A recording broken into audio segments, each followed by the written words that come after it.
hotel manager တွေအနေနဲ့ cost ချော့ပါလို့ပြောလို့ရှိရင်ဘာလို့ချော့မလဲ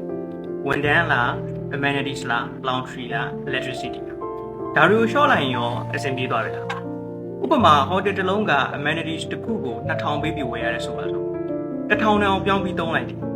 ဒါဆိုရင်အဆင်ပြေသွားပြီလားစာရွက်ပေါ်မှာတော့1000ရော့သွားတယ်ဒါပေမဲ့ quality ကျလာလို့ဧည့်သည် complaint တက်လာရင်ရောအဲ့ complaint ကိုဖြေရှင်းဖို့ဝန်ထမ်းတွေအချိန်ပိုကုန်မယ်နောက်ဧည့်သည်တွေစိတ်ကြည်နံမှုမရှိတော့ဘူးစိတ်ကြည်နံမှုမရှိတော့ပြန်မလာတော့ခါကျကျွန်တော် revenue ကျော်သွားပြီဒါကြောင့်မို့လို့အသုံးစရိတ်ကိုဖြတ်တောက်ပြစ်လိုက်တာက cost control မဟုတ်ပါဘူး hotel manager တယောက်အနေနဲ့ cost ကဘယ်နာကတက်နေတာလဲဘာကြောင့်တက်တာလဲဆိုတော့ကျွန်တော်တို့သိဖို့လိုအပ်ပါတယ် hotel မှာ cost control တနည်းအားဖြင့် cost management ဆိုတာအသုံးစရိတ်အနည်းဆုံးကိုသုံးဖို့ဆိုလိုတာမဟုတ်ပါဘူးသုံးတိုက်တဲ့နေရာမှာသုံးပြီးတော့မကုံတဲ့မကုံတိုက်တဲ့ waste တွေကိုဖယ်ရှားပြဖို့ပဲဖြစ်ပါတယ်